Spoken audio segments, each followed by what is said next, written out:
everybody. I am Christa, and I just want to welcome you to the Timeline of Health presentation. I'm so glad you're here joining us today. I am assuming, hopefully safely assuming, that if you are watching this video, you have either been part of a Point Retreats retreat event, or you have purchased one of our We Care boxes. And for both of those reasons, I just want to say thank you and welcome to our community. So today I'm going to be discussing a functional medicine timeline of health. And before I dig too deep into our content today, I just want to take a minute to introduce myself in case we've not had an opportunity to meet yet. So my name is Christa Rymal, and I am a registered nurse who also has her master's in healthcare leadership. I spent roughly half of my career at the bedside in a variety of different specialties in the hospital, and the second half of my career in traditional healthcare in hospital administration. And then for the last 7 years, I have been a nursepreneur and started the Point Retreats, followed by We Care. And we're also looking at adding in a couple other of additional entities into our umbrella plan and company. So hope you'll stay tuned for that.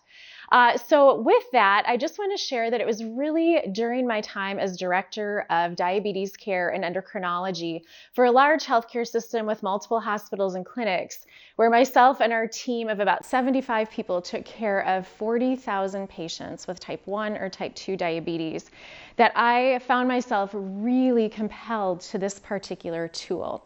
It wasn't uncommon as I sat with these patients, in particular while I was really learning the practice that our frontline caregivers were implementing with our patients, that I gained a deep appreciation for what would unfold during those visits. And of course, when I was counseling and coaching patients, I was working as a diabetes nurse educator. And I began to really understand the value that could be found in digging so much deeper, far beyond the top layer with patients of information, and digging deep to see what we could find underneath in their story that might help me as a healthcare professional better understand them, better treat them, and better meet their goals and their needs. So without further ado, I'm going to go ahead and start our functional medicine of timeline health presentation. I do want to mention there's going to be a couple of pieces in here where we will pause, and I'll ask you to take some time to fill out some worksheets and dig in a little bit around your own health, because as we know as healthcare professionals, we wear a few different hats. Oftentimes we have our healthcare professional hat and we're seen as the expert, which is true, but we are also patients. All of us who are walking the face of this earth flip in both realms, right? So we have to come forward as a professional, as an expert, but we also know that we're humans and we're patients ourselves. So keep that in mind today as we're going through this talk, that I'm asking you to do both. And I'll try and point out where I really want you to come forward as a human digging into their own health timeline, or a professional considering how you'll apply this and use this with your patient population. So the timeline of health came to me roughly 8 years ago. On top of getting my master's in healthcare leadership, I did some deep dives into functional medicine and lifestyle medicine. So attending both the Harvard Medical School Lifestyle Medicine Institute for conferences and certifications, and also attending the Institute for Functional Medicine conferences and various certifications. And as soon as I saw this tool, it just kind of really opened my eyes in terms of how we could approach our patient visits. So the functional medicine timeline is a tool for clinicians, but I would also add in there for nurse educators, nurse coaches, counselors, and therapists, and also dietitians. I think this is a tool that almost anybody who is working with someone who has a complex disease to manage or complex needs to manage, this is a valuable tool. It helps you really look at a patient's health history from birth until present day, and really try to uncover some hidden trends that might be sitting kind of laying in the weeds for patients, but are really impacting how they're managing their disease today. And it gives you an opportunity to get to know your patients better, and it really opens up this beautiful conversation between you and your patients, so that they know that you have a deeper understanding of them, and you're coming forward with a different intention around caring about how you are managing their disease. The objectives, of course, of today's CME talk are as follows. So recognize and identify key triggers or events that have impacted a person or patient's current state of health. Identify past predispositions or unhealthy patterns that can manifest disease. Or 3, how to apply the tool as a gateway to enhancing patient-centered and patient-driven care plans. So I don't know about you, but personally, something I had to learn when I was working with people who were managing really complex diseases was it was great that I felt like I had a lot of answers to give patients. And of course, people are looking to you for your expert opinion. But what I had to quickly kind of unlearn is that it wasn't always in my best interest to come forward with all the answers. So I could recommend, 20 different things at every given counseling or coaching appointment with the patients that I was working with. But what I had to quickly understand is that those could fall on deaf ears if they weren't meeting what the patient was capable of doing or it didn't match with their goals. So again, this is a tool that really helps bridge that communication and create a more patient-centered approach to care. I love this quote by Steve Jobs. Whether you like Steve Jobs or not, he did have some really great insight, in particular in his later years in life. But this really applies nicely to the functional medicine timeline of health tool. He says, again, you can't connect the dots looking forward. You can only connect them looking backwards. So you have to trust that the dots will somehow connect in your future. You have to trust in something, your gut, your destiny, life, karma, whatever. This approach has never let me down, and it has made all the difference in my life. And that is in essence what this tool is doing. It is helping people go backwards to connect some dots to their present day state of health, wellness, or well-being. I love this picture. This is Dr. Jeremiah Eisenshank. He's a good friend and a great colleague and has been part of our Point retreats. This is actually a picture of him at a retreat we hosted in the fall of 2023. And I just love the intention between he and the person that he is coaching and educating at this given moment. And that is kind of this underlying benefit of this tool also. So of course, we always are thinking about things that are going to give patients their best outcomes, provide the highest quality of care. But equally as impactful is just this, that connection and trust. So when you're actively listening to a patient, they feel heard, they feel seen, they feel valued. And inevitably, that's going to translate to better outcomes for that patient.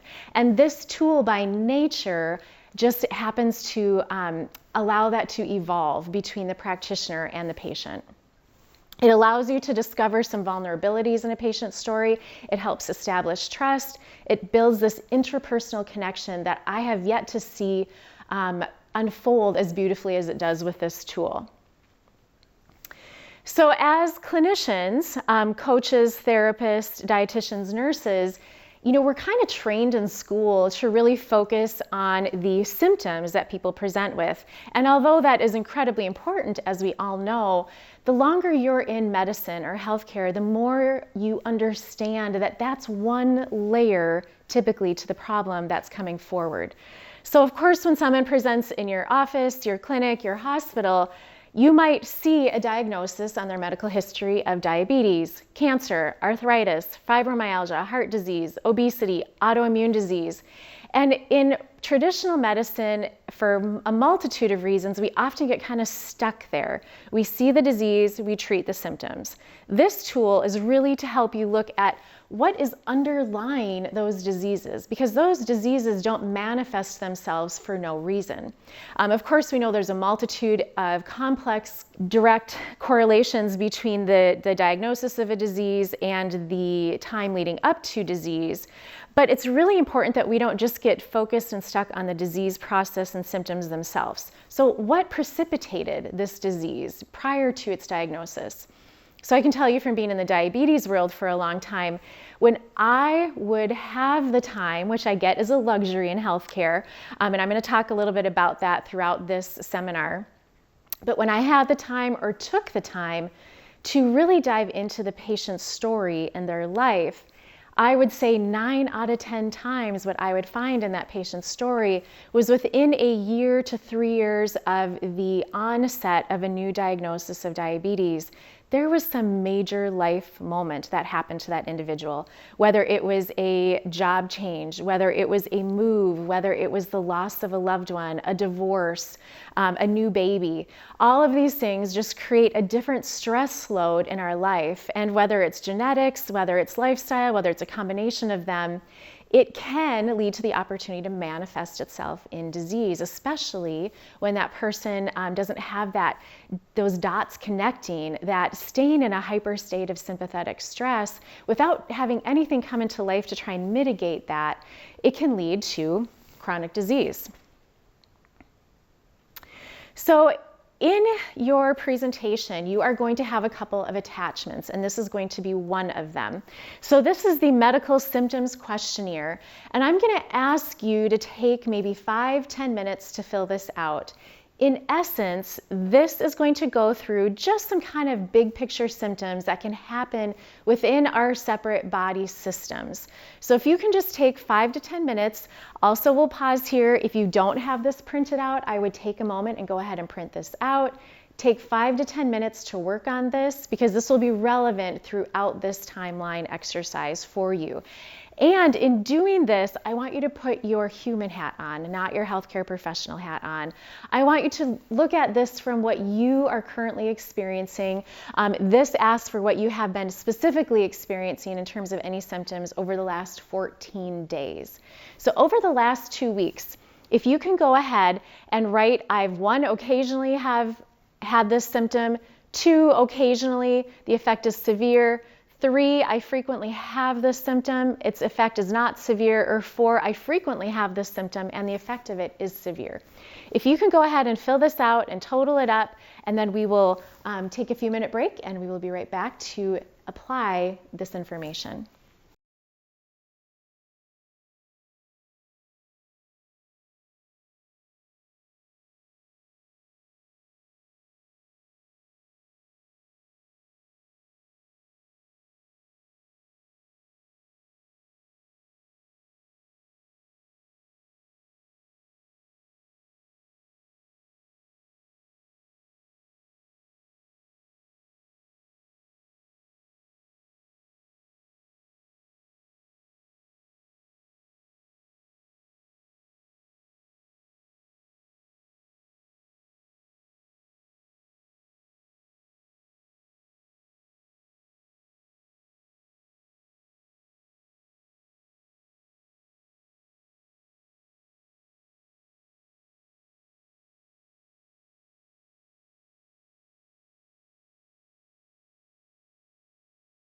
So now that you have completed your medical symptom questionnaire and you've totaled all of your points in each subcategory to give you 1 grand total, I want you to take your total and look at it in terms of how this is laid out relevant to any concerns around disease. So what does this medical symptom questionnaire grand total mean? If your total was under 20, it implies that you're in great health and optimal wellness. If your range is 30 to 40, they consider that average health with improved benefits to be found. If you are sitting in the 50 to 99 category, increasing signs of illness and disease potential are showing up for you.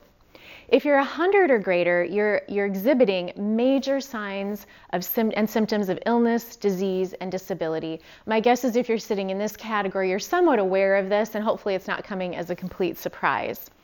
So what this medical symptom questionnaire is designed to do is help you really understand where you are falling in this illness-wellness continuum. So for most of us as healthcare professionals, at least in our traditional training programs, we have really sat quite intentionally in this disease-illness paradigm. We know how to manage this really well to help people get back to at least this neutral health status.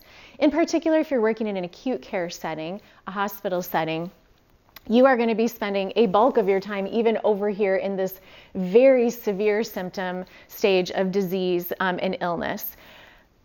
as we're talking about it in terms of getting you to the wellness end of the spectrum, this is where I want you to kind of wear both hats. Also think of how you can move your patients there. So it starts with awareness. It starts with understanding where you are.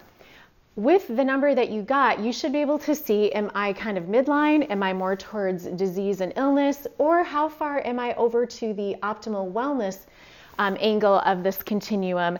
And what are your goals? I mean, if you are here and you're feeling good and you are content staying here, that is one place to be. If you think, I've got another 30 years of my life that I want to have a high quality of life, well, in order for that to happen, we optimally want to be as far over in this wellness spectrum as we possibly can. Same goes for our patients. These are just a couple of great quotes that I love. I will tell you, I 99% of the time kind of stay cool, calm, and collected, but I have these moments where I will see what you want to call like a Hollywood doctor, and I get a little bit excited. And Dr. Mark Hyman happened to be standing in front of me at the last Institute for Functional Medicine conference, and I snuck this picture of him and ended up having a conversation with him. He's a fantastic clinician, as most of you know, and has been a pioneer in the functional medicine space. But I love these couple of quotes. This one coming from Dr. Mark Hyman. If you're not familiar with him, I would encourage you to follow him. He just brings a really different perspective on disease prevention and management. This quote from him is, "The body is one integrated system, not a collection of organs divided up by medical specialties. The medicine of the future connects everything." And I think that's how we're starting to flip our mindset around delivering effective healthcare. Is we have to realize if we have a problem in the say the nervous system, we realize it's impacting everything because our nervous system goes from head to toe. If it's in our circulatory system, again, it is head to toe. So every organ that it's flowing through is being impacted. This time frame of looking at siloed systems is really becoming medicine of the past. I like this quote from Dr. Roca. "It doesn't matter who you are working with, what system you are working within, or what the income or educational level of the individual is. If you honor their story and are able to tell it back to them in a way that makes sense to them, they can work to unwind their complex collection of symptoms and return to health." So I think as healthcare professionals, most of us truly at the deepest part of ourselves, we want people to be as healthy as possible. And so we need to keep coming up with new and innovative ways to help people get there, including ourselves. Another example for you here is, you can have a patient come into the hospital with obesity and you can get hyper-focused on their obesity and sometimes forgetting that within that obesity context, that is one condition, but how many different things are causing that condition to occur for that person? So up top, you can see there's inflammation, hormones, genetics and epigenetics, diet and exercise, mood disorders. All of those things are a layer around obesity. Obesity in and of itself is not a siloed condition without multifactorial issues leading to that disease. Again, we have inflammation. What can inflammation do? Again, it's one imbalance in your body, but it can impact your entire body. So inflammation can lead to heart disease. It can lead to depression. It can lead to arthritis. It can lead to cancer. It can lead to diabetes. The more research we have around our entire body seen as a whole being versus siloed parts, the better we understand how one part of the iceberg can be rooted so deeply in so many different imbalances and conditions. I like this quote, just to break up the talk a little bit here. "The unfolding of a story is both as exciting and as difficult for each and every novel I've written, regardless of time and place." So in essence, what you're going to be doing here for the next half hour is you're going to be writing a novel around your health. And it's going to be both subjective, but the attempt that I'm going to make today with you is to get some objective information in there too. So you can really look at your story from a really big 30,000 foot lens and down to like what you personally have experienced and connect the dots between the two. I'm also going to ask you to take a minute here. This will also be attached in your presentation or your box. So the functional medicine timeline of health sheet here you should find. If you don't have it yet, I would ask you to pause and print this out because we are going to be using this for the rest of our talk here today. And I'm actually going to have you fill this out. And I don't want you to get nervous about that. I'm going to let you know that I have to have done this myself. So I'm going to open up my own vulnerabilities and expose my own health, the dots I was able to connect in my own health via this tool. So I'm going to give you just a couple minutes just to make sure that you have this printed, you have this in hand, because it will come in handy here for the next half hour.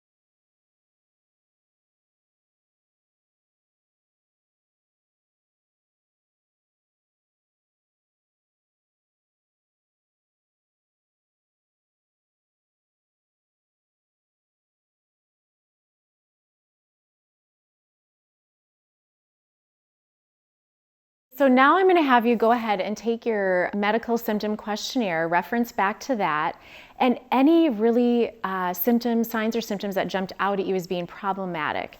I'm going to go ahead and have you write those on your functional medicine timeline down here at the bottom of the timeline. So take a minute here, reference back to your medical symptom questionnaire. Take all of those signs or symptoms that jumped out for you and go ahead and list those just above this sentence here where it says signs, symptoms, or disease reported. List them just across the bottom. It doesn't have to be in any particular order per se. Then the next part of the timeline of health that we're going to go into is your age, establishing that on your timeline, and then looking at some of your prenatal medical history. So age, I'm going to have you go ahead and put your current age on the far right side of the timeline at the end of the white arrow, and I will show you that in my own timeline here in just a minute. And then under the prenatal section, I want you to go ahead and list any event occurring during your mother's pregnancy that you might be aware of.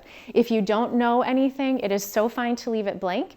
Whatever you do know, it could have some relevancy as you establish your timeline of health. So examples of something to report from your prenatal medical history would be maybe your maternal diet. So was your mom someone who had gestational diabetes? That would be relevant.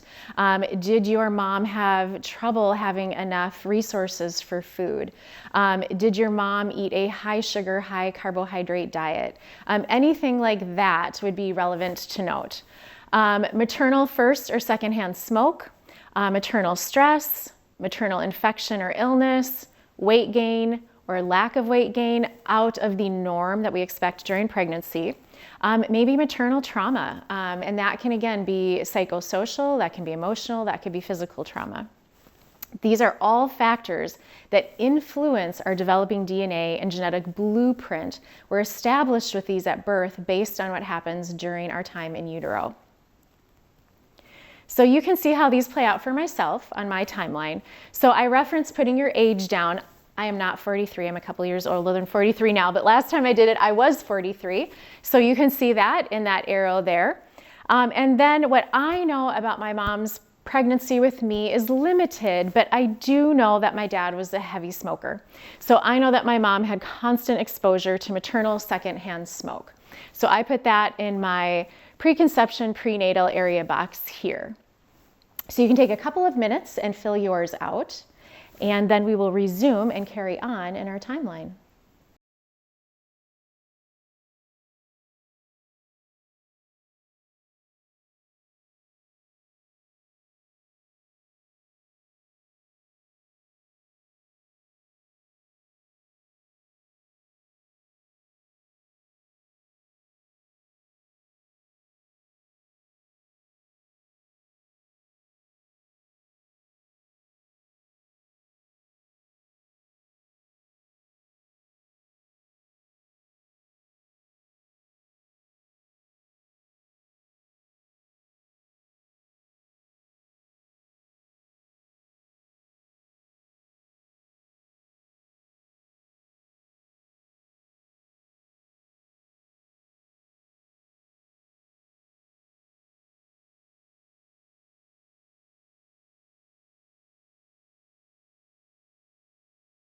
So from there, I am going to explain a little bit about the rest of the timeline of health in the boxes that you see.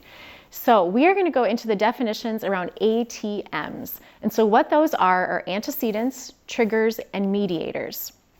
So antecedents are factors, genetic or acquired, that predispose an individual to an illness or pattern. And I'll go into those in much greater length in just a minute here. Triggers are factors that provoke the symptoms and signs of illness. Mediators are factors, biochemical or psychosocial, that contribute to pathological changes and dysfunctional responses. We will go into all of these in much greater depth here as we dive into each category on the timeline. So I'm going to go and explain antecedents a little bit better. So antecedents are predisposing factors such as genetics, trauma, dietary insufficiencies, drug abuse, past unhealthy relationships that could influence your genetic makeup, or factors that play a role in your health and or illness journey and map. So it's kind of what you've been around that's setting you or someone else up for health complications or consequences. Can develop pre or post birth. For example, and if you're feeling a little confused on this one, hang in there, because I promise it will get easier to understand as we apply it. Antecedents can feel a little bit gray initially. An example, mom is obese, so her child is also more likely to be obese. Mom has high stress in pregnancy, so child has a greater likelihood to experience anxiety. Dad has cardiovascular disease, so children have a genetic predisposition to heart disease. Frequent consumption of low-level lead in water consumed as a child creates this body burden within you to set you up for, say, Alzheimer's later in life. Mom had breast cancer, so children have a higher likelihood of also developing breast cancer. If there's a past history of abuse in your family of abused survivors have a higher likelihood of experiencing stress-related illness later in life. Frequent antibiotic use as a child compromises gut health and equates to gastrointestinal issues as an adult. These are all examples of antecedents. So here, I'm going to go ahead and list my antecedents that I'm aware of at this time.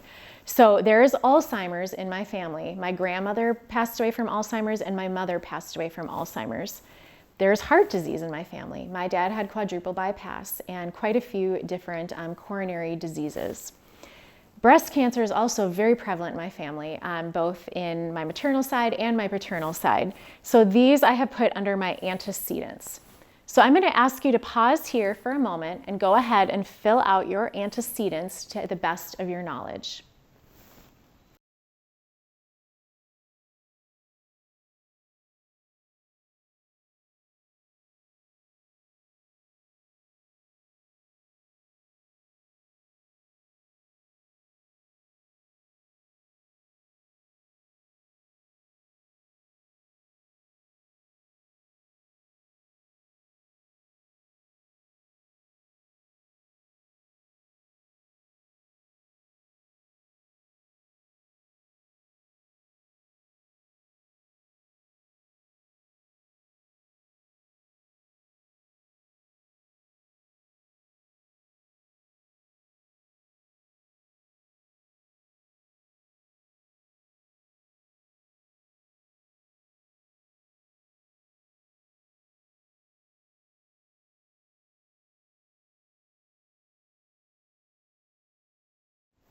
Now, we're going to start digging pretty deep into our stories. And I just want to point out these couple of statistics and quotes by a couple of clinicians that I follow and have a deep respect for. Have also heard them present. They're really good reminders about how to take this information that's going to come forward for you so it doesn't feel so overwhelming. But what we know now is that our environment, not our genes, is the primary driver of our health and longevity. Dr. Christa. Dr. Sarah Gottfried says, the truth is that 90% of the signs and symptoms of aging and disease are caused by lifestyle. Even if you have lousy genes, which in full transparency, I'm going to tell you I have lousy genes, You can change your health destiny by managing or mitigating your exposures. So if you are starting to feel like your genetic history is quite daunting, I just want to give you a very optimistic outlook that your genes do not lead you to where you're going to be in your lifespan or health span. Now we're going to dig into mediators. So these are factors that influence the way we physically or physiologically respond to situations, patterns that perpetuate disease or function. Example, increased midsection adipose tissue perpetuates risk for insulin resistance, high blood pressure, elevated cholesterol, and inflammation or metabolic syndrome. So if you have mid-level adipose tissue outside of the normal BMI range, it is going to be a mediator for setting you up for all of those other conditions. A person with chronic fatigue syndrome who also suffers from insomnia due to recent Lyme's disease infection, which makes their fatigue worse. So again, that underlying problem of the Lyme's disease is exacerbating the chronic fatigue syndrome. Frequent antibiotic use, present or past, makes chronic stomach GI issues worse. So to kind of simplify this, what worsens a person's symptoms or disease within their lifestyle? Think root cause here. So again, it's looking at that iceberg and saying, I see the disease and the diagnosis, the symptoms are right here, but what might be the next layer under those? Because if we only look at the tip of the iceberg at the top, it can be a game of, cat and mouse, right? You're constantly trying new things for your patient. Maybe it's new medications, maybe it's new procedures, new therapies, new tools. But if they're only staying and addressing these top layer of symptoms and you never go a layer below that, you can be in this constant state of trialing new things that are maybe only leading to minor wins for the patient. If you don't address the next layer down, you can often be missing the root cause of their disease. So this is why mediators are so important. So I will go ahead and share with you my mediators and my timeline.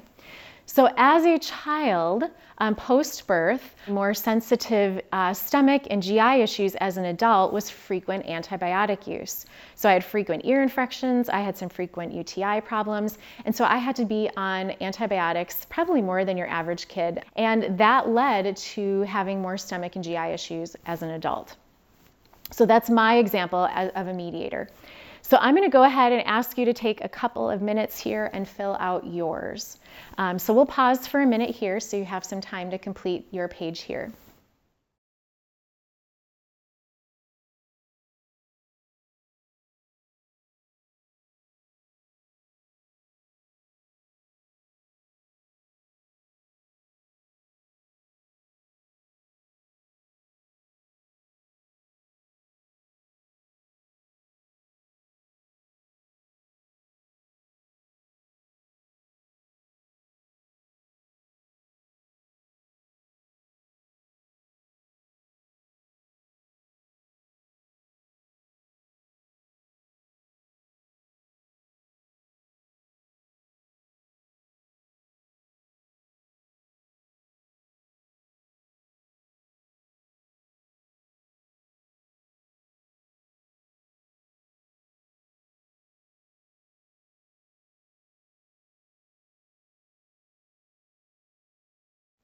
The next category we're going to go to is triggers.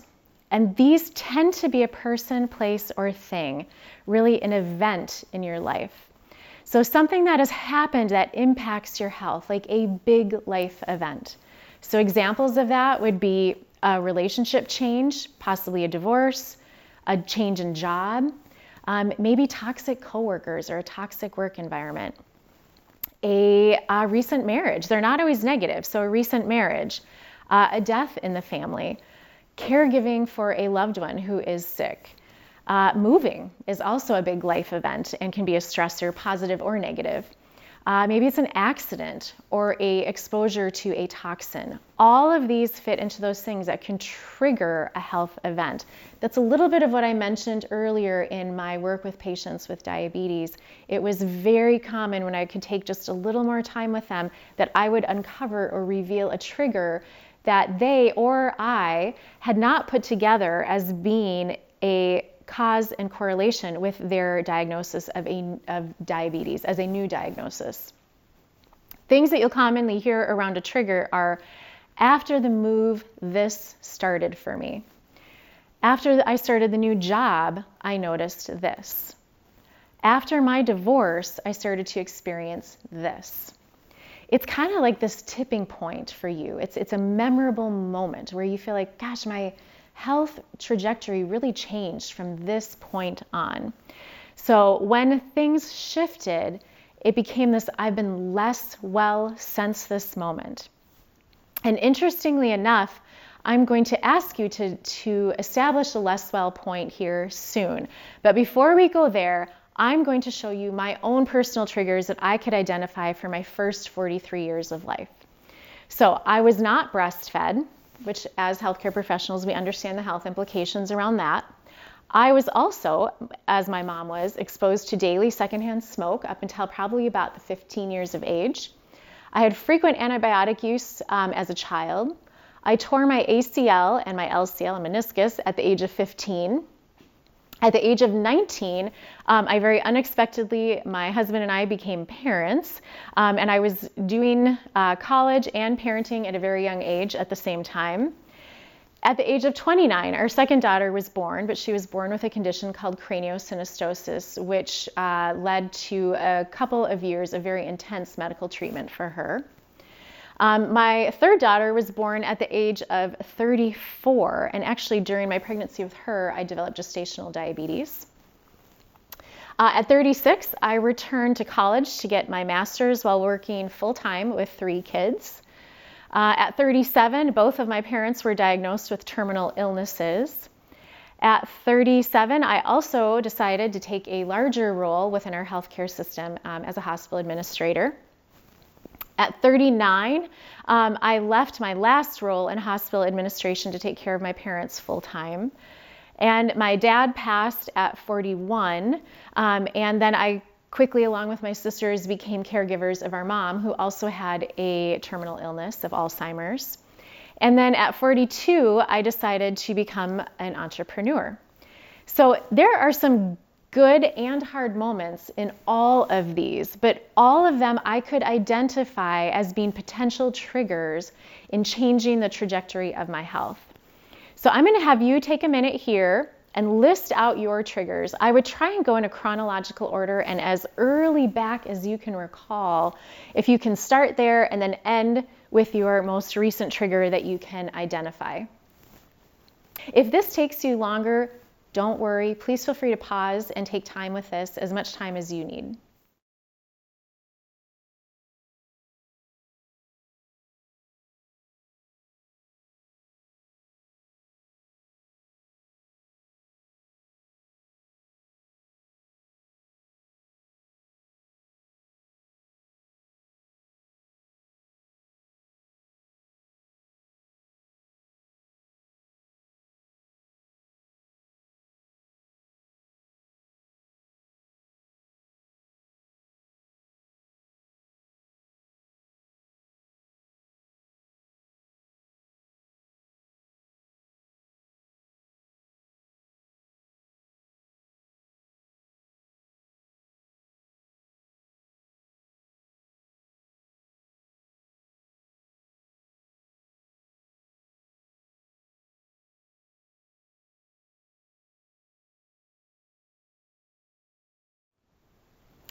Now I'm going to go back to that never well since question. So this is, when you look at all your triggers, can you identify a moment in there where you're like, gosh, I feel like my health really never completely got back on track since this moment? And if you're looking at the screen here that I have up, the interesting part of this is it's not uncommon when you ask medical students or clinicians what their never well since moment was. It's actually medical school. I could probably say the same thing for getting your doctorate of nursing or your master's in nursing. Those really demanding programs, because you are often compromising sleep, you're compromising your eating habits, you're foregoing movement.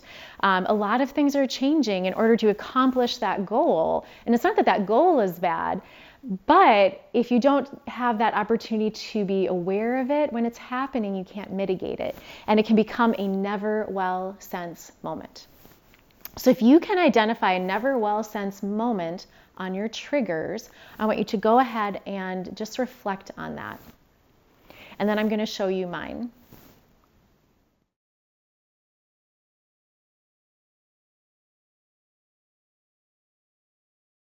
So I sat with this for a while, and I kind of debated between two of them, because I'll tell you, at the age of 15, and this was now 40 or 35 years ago, when I was 15, tearing my ACL and LCL and meniscus at that time was a game changer for me, because one, the surgery was a much bigger deal at that point in time than it is now. And two, it really changed my ability to play in sports and move. And my whole social circle changed, and my activity changed quite a bit. But I rebounded from that fairly well, I would say, at 15. And really my never well sense point that I could identify, that I feel like is really carried from the age of 19, 20 to my age of 50 currently, is this.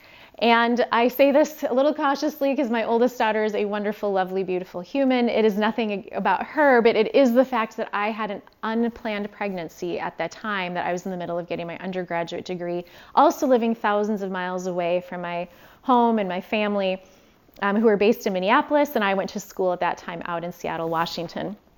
So that was a moment that I was trying so hard to do it all.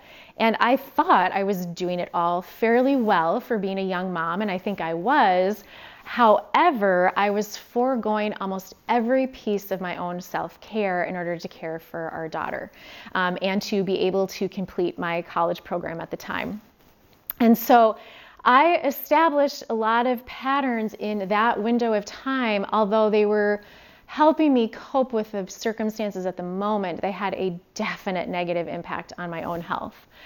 So if you have found your never well sense moment, and there could be a few you're debating between, and that's okay, just think about that as we continue on here. So lifestyle factors into timeline and symptoms that are associated with lifestyle deficits that I really want you to be able to pinpoint next in your timeline are sleep, movement, nutrition, fitness, relationships, and time for restoration. So we're going to go ahead and kind of look at how these things might have been impacted by these various moments, especially our triggers in our timeline. So I can show you here, here's my never well sense moment there. These are my MSQ signs and symptoms that I added in here. And then I went ahead and I correlated my lifestyle during these triggers at that time. So as you can see here in the black, when I tore my ACL at 15, as I mentioned before, and kind of an obvious, is I had decreased movement, and I all of a sudden lost my network of sports, my community of my athletes. At 19, when I had our first child, I literally don't know if I ever got like more than 3 or 4 hours of sleep for the first few years, or at least it feels like that.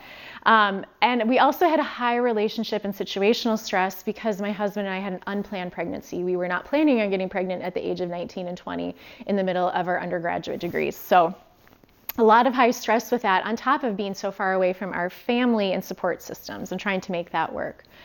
And then here, when our second daughter was born with a medical condition, again, no sleep, a lot of situational stress as we were frequently in and out of the hospitals with her.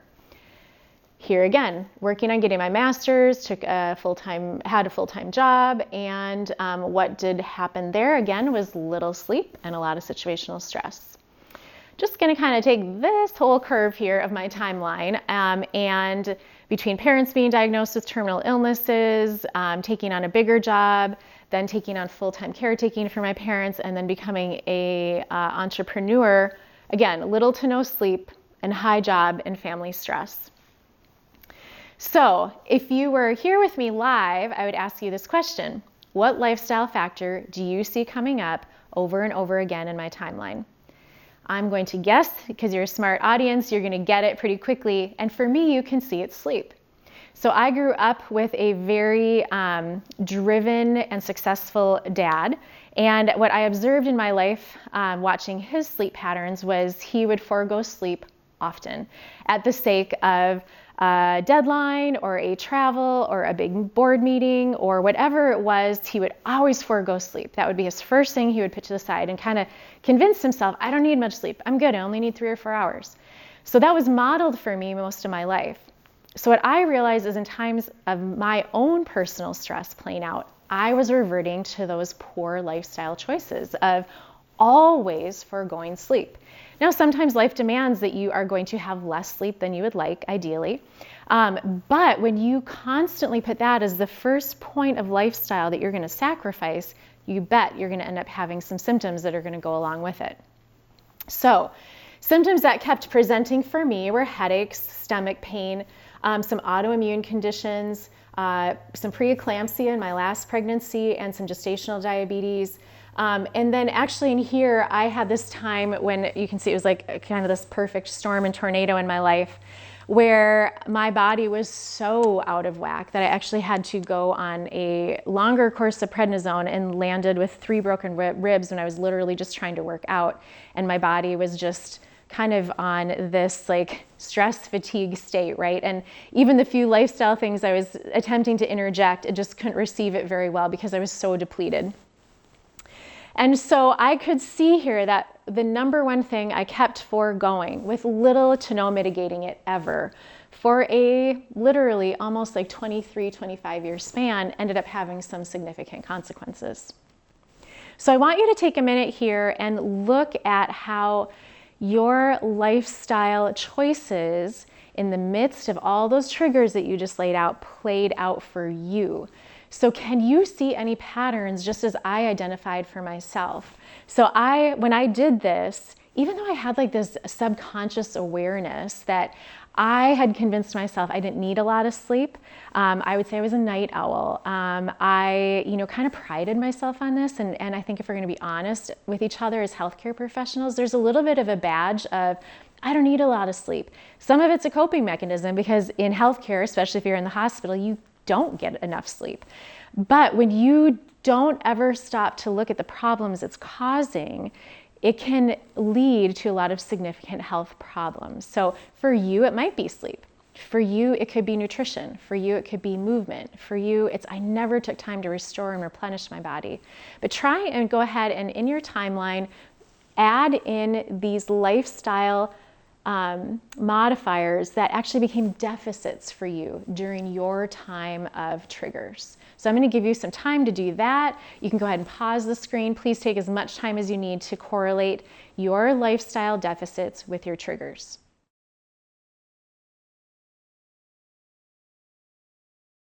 As you're coming back from doing that last little activity, I'm not wanting you to feel like you need to beat yourself up because I hope you had some aha moments in correlating your timeline with how your lifestyle impacted your symptoms, how your triggers impacted your lifestyle and your symptoms. And if you're going, how could this happen to me? I'm a nurse, I'm a dietitian, I'm a mental health therapist, I'm a doctor, I'm a nurse practitioner, I'm a PA, whatever it is.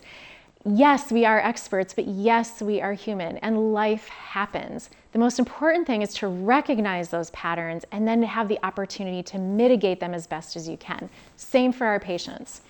I love this little quote here because it just kind of humbles us a little bit and keeps us, a little perspective in the middle of this hard work. But implementing these changes won't be easy. We're pretty set in doing things the wrong way. That's human nature. We get in patterns, we continue the patterns until something stops us in our tracks to develop a different pattern or a different awareness, which is what this tool is meant to do. So as you can see here, I was kind of like a train heading for a wall. And fortunately, I had a few moments in there that pulled me out of this lifestyle deficit. So for me, I'm going to now identify the change point in health, and that's what I would like you to do next. If you have not yet experienced that, that is okay. That's part of what this exercise is for, is to help you maybe think about okay, I'm on that same train track and I don't want to hit the end of that wall. So either identify or give some consideration of how you could start to implement a change point in health. So for me, my change point in health came simultaneously with some of these major bumps in my life in the last half of my timeline here. And I decided to do a triathlon at 36, which was a little bit of both, oddly, a lifestyle deficit because it increased my stress, but it definitely brought me back to more of my lifestyle practices. Because if you're going to run a triathlon, you certainly don't want to be coming in last. I wasn't aiming to be first, but I didn't want to come in last, and I wanted to finish. And I knew I had a big swim, I had a big run, and I had a big bike ride. And so I had to eat differently, I had to move differently, I had to stay more regimented than I had ever let myself be in my own health and well-being to train for this event. I didn't even realize at the time that it was actually kind of this neutral lifestyle mitigation, because it caused some stress in my life that I had all of a sudden abruptly at this age with 3 kids and a big job decided that I was going to add on training. And we could argue if that was or was not a good idea, but what it did do is it brought me that regimen around my lifestyle, motivated by, if nothing else, I really wanted to do as best as I could in the triathlon, definitely not come in last. So that, in order to accomplish that, after a year of training myself, I did decide to work with a trainer and a coach. That was a change point in my own health. If you have followed any of our podcasts or been involved in our community in any way, you'll know I'm a huge advocate for health coaches and personal trainers because they sit in the space of really driving health. So I don't know about you, but for me personally, it was a humbling moment that it took me a while to accept when I had to realize I maybe wasn't the most expert person in the room around how to drive health.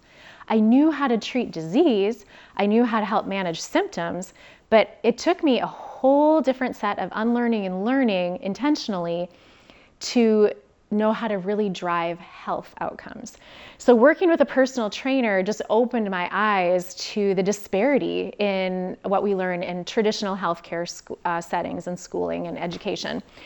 So that was a game changer for me. It helped me really start to do things that I needed to do, like eliminate dairy, reduce gluten, sleep, and mitigate my stress. Then I started to study functional medicine the year after. And again, my eyes were wide open. I was like, where in the world was this information in nursing school or my master's program? And I was kind of looking at all my colleagues around me in this room of 600 people, and everybody's eyes were lit up and everybody was writing like crazy or taking pictures of the presentation on the screen because there was this new information and these new tools that you felt like, you know what, I don't have to just make someone less sick. I could maybe actually help make someone well.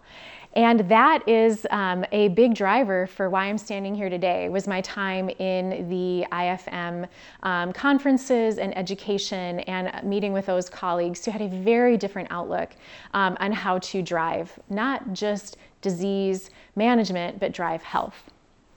So I'm going to have you take a minute here and see if you can establish any 1, 2, or 3 change points in your health where maybe you were in this really unhealthy pattern, but a few things were trying to pull you out of it. If that hasn't happened for you yet, don't worry. Just put that change point in health at the bottom there so you're at least aware of that being something you want to aim for or have as a goal. So we focused a lot on my timeline of health, but I want to give you another timeline of health as an example. So I wanted to show you and be really open and honest and vulnerable myself because I hope that led to you feeling like you could do the same. Because the truth of the matter is as a healthcare professional, you wear so many hats and you're also a human. That's probably the biggest hat that you wear. And maybe it's mom, dad, grandma, grandpa, sister, brother, parent. And we have to accept that that's part of who we are. That's part of our being. And we sometimes can get conflicted when we feel like we're the expert who has our own health struggles. But I think we have to normalize that conversation because it is inevitable almost in life. When you do life, you're going to have some ups and downs in your own health journey. So I wanted to be really open in sharing mine, but I also want to have you look here at an example of someone else. So you can just take a look at this kind of on your own accord. This is another timeline of health with somebody who had some similar experiences and symptoms and some different ones than I did. So just another example for you to reference. And then I also want to show you this sheet here. So you may be wondering, okay, this is great. I learned some things about myself that I did not know. I connected some dots through my own timeline of health, that I've revealed some things that are patterns that maybe subconsciously you realized, but now they're more in your consciousness, right? So you're more aware of them, which is where change starts. Now I want you to flip on your clinician hat, because that's where this tool here is really leading you. The tool that you used is a tool you can absolutely give your patients. I would encourage you to, and I'm going to talk a little bit too about how you would use that tool in a more traditional setting where, let's say, you have the glorious 15 or 20 minutes to spend with your patient, which we all know can hardly get you through a hello, how are you, and let alone address a long, complicated history list. So that is the tool you would give the patient, the one that you just completed, the one I just referenced. This is a tool simultaneously that you can also be filling out as the clinician seeing the patient. So you can also just encourage the patient to kind of follow their timeline of health in those categories that we talked about. And you can also fill out this form as the conversation or as their story is unfolding. Or you can fill this out in conjunction with them as they are filling out their form and their information. So this just helps you really kind of categorize it in terms of your clinical plan and how you're going to use that data to really drive maybe a patient-centered care plan and include and incorporate these pieces into the care plan. So I know that even in the ACE guidelines, right, it being someone from the diabetes world, there's a whole algorithm around modifiable lifestyle factors. And I can tell you, it's probably less than 10% of the time in our visits we could even get to that conversation around lifestyle, which is really counterintuitive considering we know the disease process is so greatly impacted by lifestyle. But I think that's why we need to bring an awareness of having that not just be like the last thing we talk about in a care plan with a patient, but it should be at the top because it can unveil things that you otherwise might not think about. And it can lead to a higher degree of health and well-being. So here is a very nicely filled out example of the functional medicine tool from the clinician's perspective. Okay, so this is the patient either filling out the form that we just did, or it's you simultaneously filling this form out alongside them and or listening to their story as you're prompting these questions for them, and then you are filling this tool out. Now, you might be looking at me right now and be like, Christa, this would take me like 10 visits to finish with a patient, and I just don't have this kind of time. So I would encourage you in that circumstance then to look at this tool to use with maybe ironically your most complex patients, like those patients that you're like, I have referred them to everybody. I have tried everything in my toolbox. I don't know what else to do. So I would encourage you to see what you can do to get a longer visit scheduled for that complex patient. And this tool, while up front it might take you some more time, it is a proactive tool, right? In medicine, we sit in such a reactive state. It can be really hard to say, I'm going to sacrifice some time up front here. But what I'm telling you is my goal, my hope, and what I have seen unfold with this and what data shows is that it saves you time on the end because you're going to get faster results for your patient. You're going to help them reduce those problematic symptoms. You're going to get to the root cause. You are going to impact lifestyle changes that can definitely improve the whole paradigm of health and well-being. So that's one way that you can look at this. The other way would be, you don't have to do this all at once. So we just went through this whole tool in one sitting because you decided, hey, I'm going to spend this hour listening to this CME talk.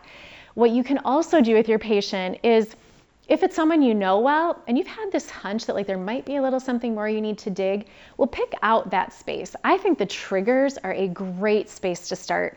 If someone can even just go through and list their lifetime of triggering events, right? Those big life events, that might give you some aha moments. So maybe you start there. And then when they come back for their second appointment, then maybe you take 5 minutes of that appointment and you say, you know what? Let's kind of look at your symptoms and how they correlate with your triggers.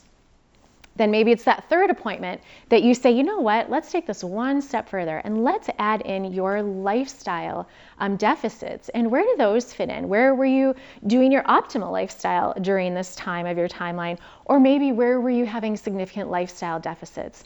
So this does not have to be done at any one visit only. You can take your time with this. And I would honestly also encourage you to get your staff involved in this. So is this something that while your patients are waiting for you, let's say you're running late, your CNA or your medical assistant could possibly say, hey, would you just take 10 minutes and fill out a little bit of your story right here? Your clinician would like to get to know you better and hear more of your story. Like, that's a huge win for a patient. Who doesn't want to be heard in this lifetime? Everybody wants someone who cares and shows it in a different, intentional way. So have your assistant sit and just initiate some of those easier categories to fill out, and then you can get to the heart of what you need to as a clinician to address for the patient's care plan. So with that, as we wrap up here, I just want to go ahead and share with you this QR code. This is a toolkit for the functional medicine timeline of health. If you want to dig in a little bit deeper, you want a few more resources, a little more information beyond what I've shared here today, I would encourage you to scan this QR code or go to the IFM website. I am not affiliated with IFM. I have no bias to disclose. I just think they're a really great resource and a great educational platform if you're really looking at how you can explore helping move people farther along into that wellness continuum. Last but not least, I'm just sharing some resources here for you. If this is a topic that's really intrigued you, interested you now or down the road, I just want you to have a few more references to refer to that you can explore this in a deeper way if you so choose. Last but not least, I'm just going to leave you with this quote. So as you awaken, the present moment becomes your home. You still play in the world of time, but you're not identified with a story unfolding there. So the most beautiful part of this tool for yourself and for your patient population is that you can help people change their story. You can take these moments of struggle and you can connect dots for yourself or for others so that the next chapter in your story can be healthier and can include more of that wellness continuum than that disease continuum. So with that, I'm going to leave you here. I just want to say thank you for joining me. I appreciate your attention. I appreciate your time. I appreciate you being part of our community of We Care and the Point Retreats. There will be another expert clinician coming your way next month if you're interested in continuing learning more from our colleagues, our partners, our dear and cherished friends who we are so blessed to have in our community and willing to sharing their expertise with you. So I'll leave you with that and say thank you for joining me today, and I hope to see you again soon.